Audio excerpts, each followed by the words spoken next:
Halo Tribuners, salam jumpa di Tribun Ambon hari ini edisi 25 April 2024.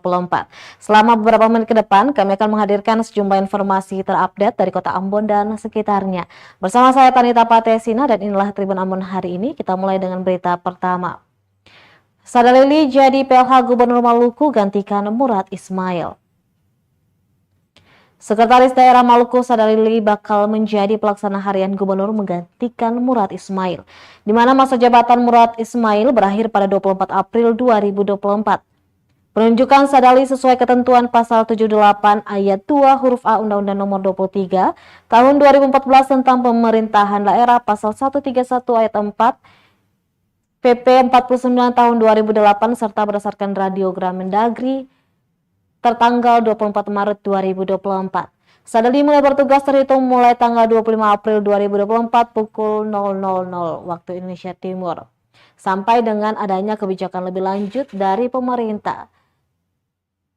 Lebih jelasnya, Kepala Biro Pemerintahan Setda Maluku Domingus Kaya mengatakan Sadali ditunjuk oleh Menteri Dalam Negeri Tito Karnavian untuk melaksanakan tugas sehari-hari Gubernur Maluku. Sebelumnya masa jabatan Gubernur Maluku Murad Ismail berakhir pada 24 Maret 2024. Diketahui Gubernur Maluku Murad Ismail dan Wakil Gubernur Maluku Barnabas Orno dilantik berdasarkan keputusan Presiden Republik Indonesia nomor 189/P tahun 2018. Tanggal 28 September tahun 2018 oleh Presiden Joko Widodo pada 24 April 2019. Dengan kata lain, 5 tahun sudah Murad Ismail dan Barnabas Orno menjadi orang nomor 1 dan 2 di bumi raja-raja. Sehubungan dengan itu belum nampak wajah siapa yang bakal menjadi penjabat Gubernur Maluku. Meski sebelumnya DPRD Maluku menetapkan nama calon penjabat Gubernur Maluku untuk diusulkan ke Kementerian Dalam Negeri. DPRD diketahui telah menjaring 3 nama, ketiganya telah diusulkan kepada pemerintah pusat. 3 nama itu adalah Zainal Hawarin, Rektor Institut Agama Islam Negeri Ambon, kemudian Jufri Rahman, Staf Khusus Menteri Pendayagunaan Aparatur Negara dan Reformasi Birokrasi, dan yang terakhir Mayor Jenderal Domingus Pakel yang kini menjabat sebagai Deputi Operasi Badan Cyber dan Sandi Negara.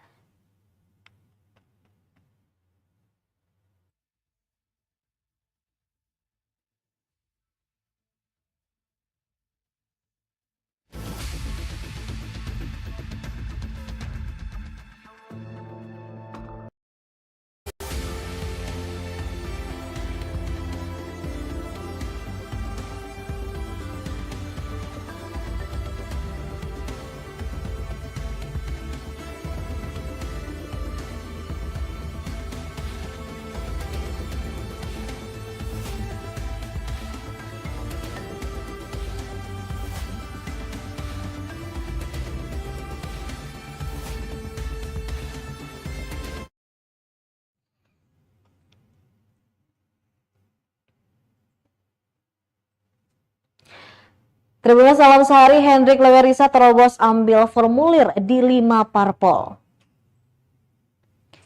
Hendrik Lewerisa mulai menunjukkan keseriusannya untuk maju dalam kontestasi pemilihan kepala daerah Provinsi Maluku 27 November 2024 mendatang. Keseriusan anggota DPR RI Dapil Maluku itu terlihat setelah Hendrik Lewerisa secara resmi mengambil formulir pendaftaran sebagai bakal calon kepala daerah di 5 partai politik. 5 parpol itu diantaranya Partai Keadilan Sejahtera atau PKS, Partai Demokrat, Partai Kebangkitan Bangsa, Partai Demokrasi Indonesia Perjuangan, dan Partai Hati Nurani Rakyat. Dalam pengambilan formulir, HL tidak datang secara langsung, melainkan diwakili timnya yang adalah jajaran pengurus Gerindra Maluku dan juga relawan. Kuasa pendaftar HL John Leipeni mengatakan HL secara resmi baru mengambil formulir pendaftaran karena harus menunggu lagi mekanisme dari pusat. Ditanya soal adanya isu HL akan disandingkan dengan Sadia Ulu Putih di Pilgub Maluku nanti, John menyatakan prinsipnya semua dikembalikan ke DPP Gerindra di Jakarta. Ditambahkan selain 5 parpol di atas, pihaknya juga akan mendatangi sejumlah parpol lainnya untuk mengambil formulir sebagai bakal calon kepala daerah.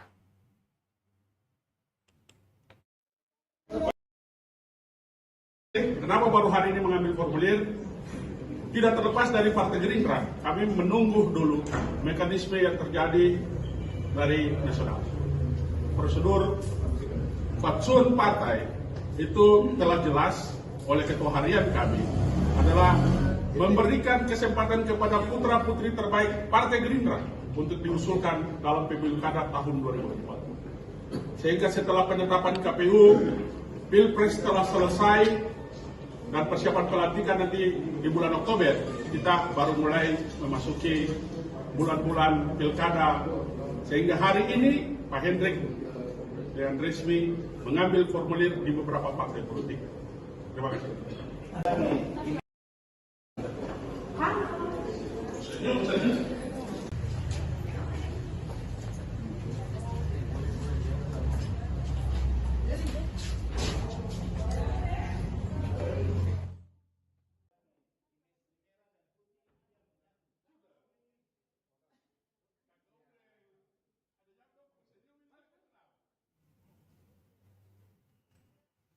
Masih seputar politik di Maluku, Tribuners, Helmi Koharjaya daftar cabut di Sekretariat PKS Buruh. Direktur RSUD Namlea Dr. Helmi Koharjaya menjadi orang keempat yang mengambil formulir pendaftaran calon Bupati Buruh dari Partai Keadilan Sejahtera. Ketua Satgas Tim Penjaringan Irfan Papalia mengatakan Koharjaya diwakili tim pemenangannya tiba di Sekretariat DPD PKS Buruh sekitar pukul 17:50 waktu Indonesia Timur Rabu. Papalia mengaku mempunyai hubungan baik dengan Koharjaya.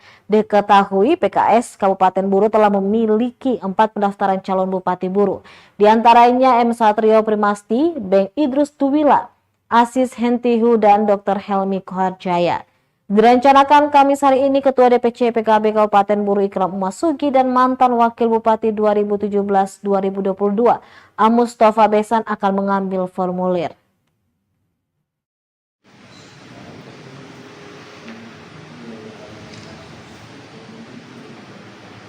Di antara 4 pendaftar pada hari ini ada salah satu Dirut Rumah Sakit RSUD Namlea, Pak Dr. Helmi.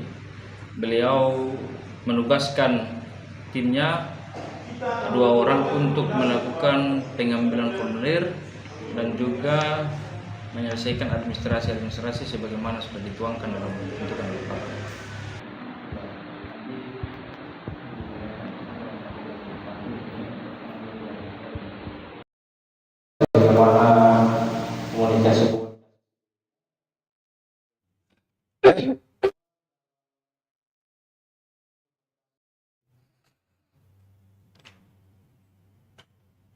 Baru sehari buka pendaftaran calon bupati dan calon wakil bupati Buruh, sudah 4 yang ambil formulir di Gerindra.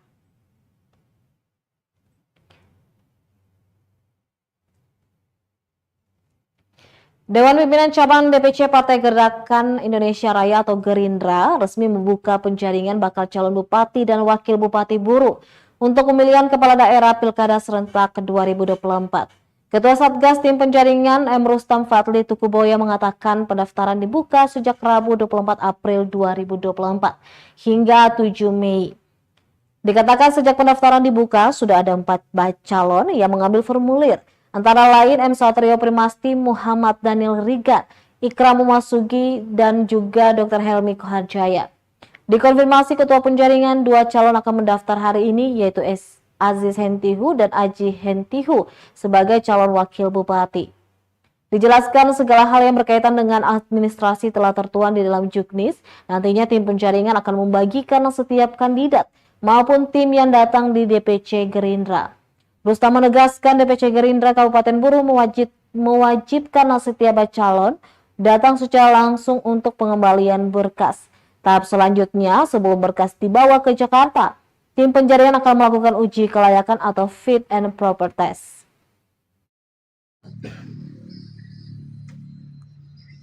Ya, silakan Pak. Baik, jadi secara resmi Dewan Pimpinan Cabang Partai Gerindra Kabupaten Buruh lewat tim penjaringan itu telah membuka pendaftaran bakal calon bupati dan wakil bupati Kabupaten Buruh untuk periode 2024-2029 sejak tanggal 24 April hingga tanggal 7 Mei. Jadi resmi kami kemarin telah membuka pendaftaran dan di hari pertama Gerindra membuka pendaftaran itu sudah didatangi sekaligus mengambil formulir pendaftaran 4 calon bupati. 4 calon bupati. Di antaranya ada Saudara Satrio Bagus Pramesti sebagai calon bupati, yang kedua Muhammad Daniel Rigan sebagai calon bupati, yang ketiga Ikram Umasugi sebagai calon bupati, dan yang keempat Saudara Dr. Helmi sebagai calon bupati. Nah, kami juga untuk hari ini sudah dikonfirmasi oleh 2 bakal calon, 1 calon bupati Pak Asis Hentiho dan 1 calon wakil bupati Pak Aji Hentiho. Hingga saat ini tim penjaringan dan DPC masih menunggu kedatangan daripada kedua kandidat tersebut. Prinsipnya apa yang dilaksanakan oleh tim penjaringan saat ini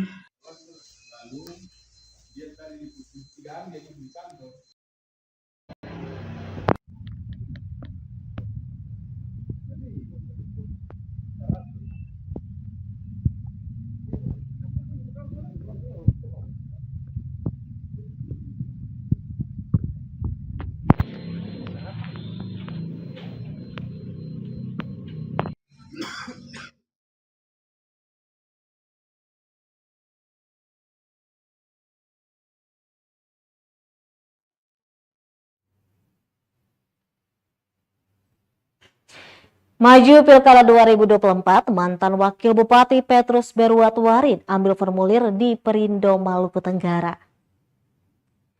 Partai Perindo menjadi tujuan pertama mantan Wakil Bupati Kabupaten Maluku Tenggara periode 2018-2023, Petrus Berwat Warin, untuk mengambil formulir pendaftaran balon bupati setempat. Berwat Warin datang menggunakan mobil pribadi miliknya dan didampingi sejumlah tim pemenangan. Kedatangan Berwat Warin diterima langsung oleh Ketua DPD Perindo Maluku Tenggara, Sebastianus Masreng. Juga didampingi tim penjaringan. Usai menandatangani buku tamu dan menyelesaikan administrasi pengambilan formulir, Berwat Warin menyatakan siap mencalonkan diri menjadi balon Bupati Maluku Tenggara. Menurutnya, berbicara tentang visi dimulai dari gambaran umum wilayah, di dalamnya ada permasalahan dan ditemukan hampir di semua sektor. Salah satunya masih lemahnya kualitas SDM, juga angka kemiskinan ekstrim dan stunting masih terlampau tinggi. Untuk diketahui, hari ini merupakan batas penutupan pengambilan formulir oleh DPD Perindo Maluku Tenggara. Selanjutnya untuk tahap kedua tanggal 25 hingga 30 April, batas waktu untuk pengembalian formulir sekaligus pendaftaran bakal calon bupati dan wakil bupati.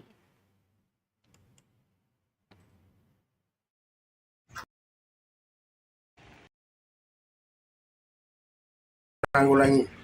Jadi itu perlu kolaborasi, koordinasi daripada semua pihak. Bukan saja pemerintah, tapi pemerintah, Forkopimda, DPRD,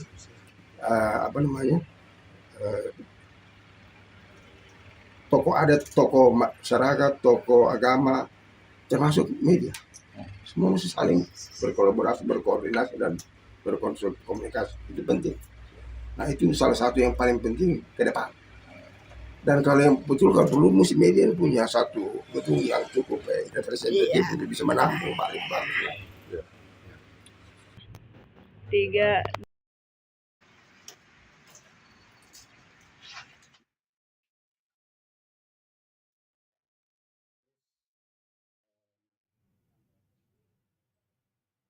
Kita masuk ke berita terakhir. Tribunnews, tumpukan sampah berserakan di pinggir jalan Kompleks Hanie. Warga negeri Tial berharap ada TPS. Sampah berserakan di pinggir jalan Kompleks Hani, Negeri Tial, Rabu 24 April 2024. Pantauan tribunambon.com pukul 17 waktu Indonesia Timur, sampah bahkan meluber hingga menyentuh badan jalan. Mulai dari sampah plastik, kemasan makanan dan minuman hingga sampah rumah tangga. Bau busuk pun tercium saat melintas hingga mengganggu kenyamanan pengendara. Cacat Warita, salah seorang warga, menyayangkan kondisi itu. Apalagi tumpukan sampah itu berada tidak jauh dari lokasi wisata Pantai Pasir Panjang. Menurutnya, tidak adanya tempat sampah sementara menjadi salah satu pemicu warga buang sampah sembarangan. Tidak hanya di Tial, menurutnya nyaris di Kecamatan Salahutu tak ada tempat pembuangan sampah.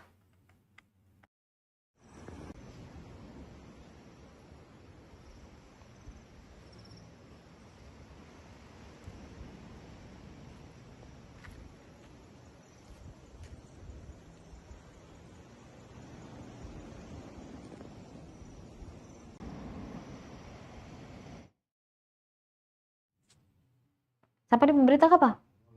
Oh, berita kira kajuna berita. Baik Tribuners, demikianlah Tribun Ambon hari ini edisi 25 April 2024. Saya Tanita Patesina beserta kru yang bertugas undur diri. Sampai jumpa lagi dan amato. Download Tribun X sekarang. Menghadirkan lokal menjadi